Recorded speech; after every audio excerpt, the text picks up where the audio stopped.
CNN's Mano Raju live on Capitol Hill. Mano, help us understand the scope of this. The Democrats want documents from so many people. What's the goal? Yeah, it's a breathtaking in scope. Virtually everybody connected to the president in some aspect. People in his business world, like Alan Weisselberg, longtime chief financial officer of the Trump Organization. Ronna Graff, who is a longtime gatekeeper of the president from the Trump Organization. His sons, Eric Trump, Donald Trump Jr., his son-in-law, and former senior White House advisor Jared Kushner. People who used to work at the White House, like Hope Hicks, the former communications director, among many, many others. They're trying to look into all aspects, controversies that have not been fully investigated by Congress, but they may very well have been investigated by other entities, namely the special counsel, Robert Mueller, as well as the Southern District of New York, the attorneys there who have been, of course, led to the guilty plea of Michael Cohen, who implicated the president in 2 crimes involving the alleged hush money payments of women who are about to come forward with their stories of those alleged affairs involving the president. They want to look into that aspect as well, including the letter they sent to David Pecker, who's the chairman of the parent company for the National Enquirer, to learn about the extent of their efforts to cover up some of those stories in the run-up to the 2016 campaign. They want to keep this going for weeks and months. Expect potentially public hearings. I talked to a committee aide this morning, John, who said that we're talking about weeks, not months, in terms of having hearings potentially in public. They want to be as, quote, transparent as possible, they're saying. And they've also had discussions with the Southern District of New York and with Mueller's team about the scope of this document request. And they've been essentially green-lighted to move forward. So essentially, John, this is going to continue for some time in a very, very aggressive investigation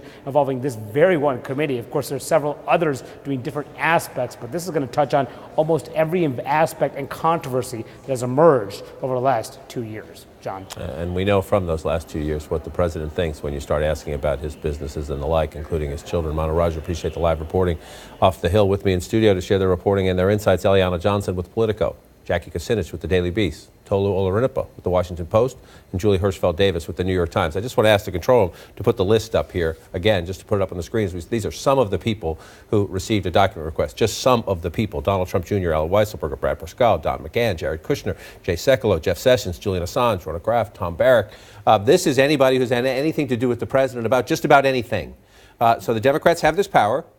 They say the Republicans ignored aggressive oversight for the first 2 years of the Trump administration, and they're going to do it. This also tells you it's March 2019.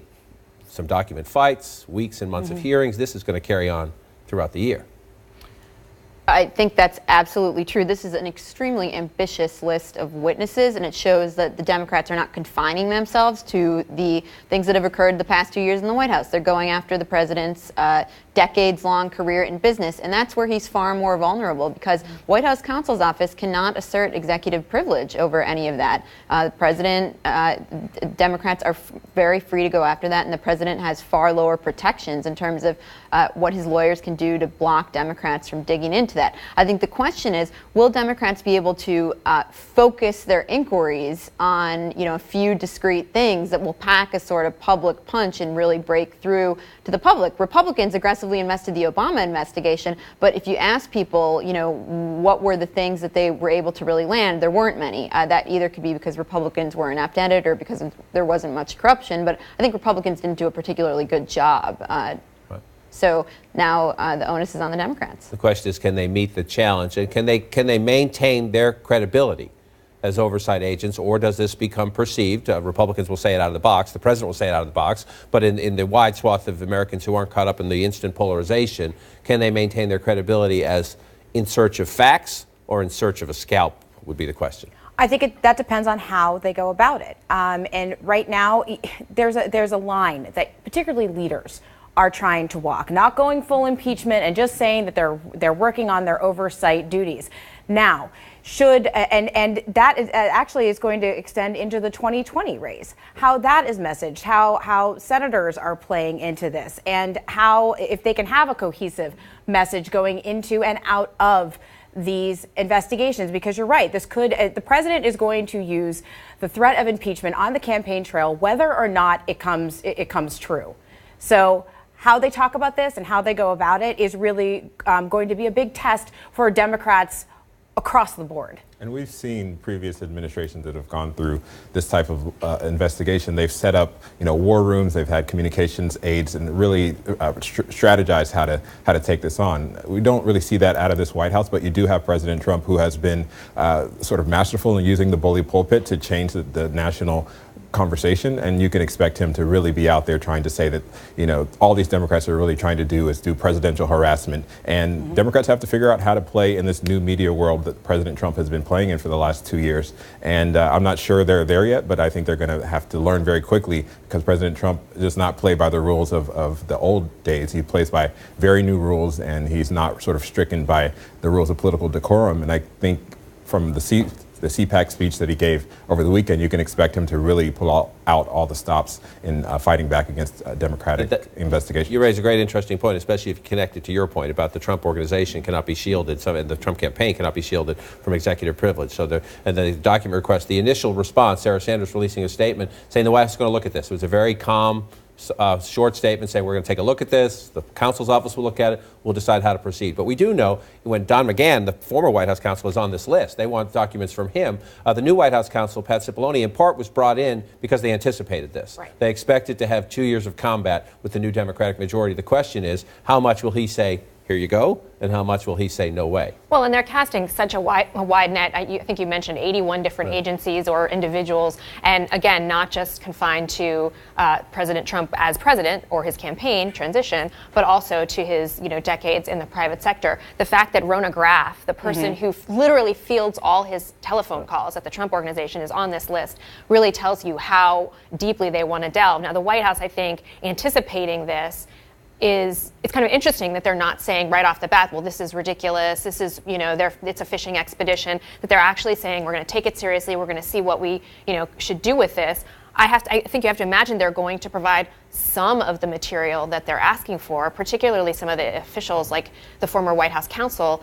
They may feel like they have to provide some of that, but I would anticipate that they're going to push back on a lot of it, and particularly where the president's family is concerned, where his business is concerned. I think there's going to be a lot of effort on the part of the president himself and an effort by Cipollone to try to facilitate limiting that as much as possible. And I think that's going to be where you see some of the biggest fights here. And Michael Cohen gave them plenty of leads. The question is, to the points that's been made, is how do they want to focus here? Do they want to just go at the security clearance issue, or do they want to go at what Chairman Nadler says he just sees as abuse of power and corruption sort of writ large, and the other things that trickle beneath that? How do they go at it? And as they do, one of the questions is, you have a new Democratic majority. Most of the leadership says, go slow, wait for Mueller, wait for the Southern District of New York, let's have months of our own hearings, and then see where that gets us. But you do have this bubbling anti-Trump impeachment animus bubbling up. Just listen, this is Ted Deutsch, one of those saying, let's try to go slow, but just listen to this conversation with my colleague John Berman this morning.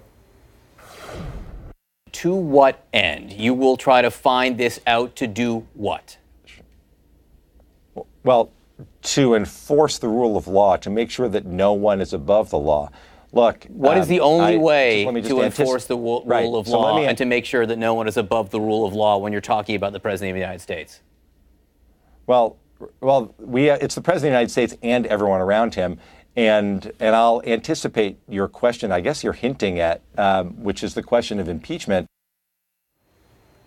It is the question in the venue of if these committees come up with what at least the Democrats believe is evidence of wrongdoing. That is their only avenue as members of Congress. I suppose they could say, maybe the Southern District of New York should look at this or look at that. But those investigations are separate. That's the genie that Democrats might have to keep in the bottle here if they do develop facts.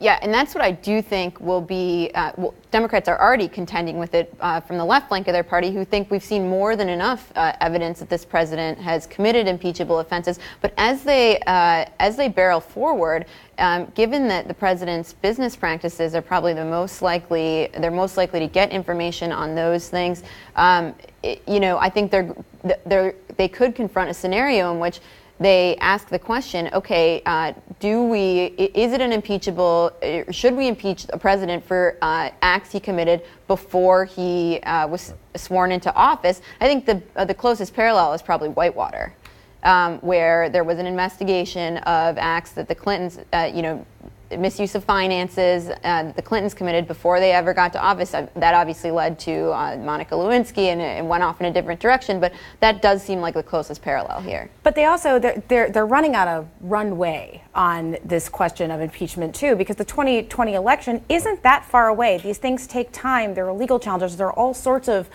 hurdles, and to put the country through this right before a presidential election or going into a presidential election. Clinton's impeachment was in the second term, right. Remember, when the voters didn't have a chance to decide on him again.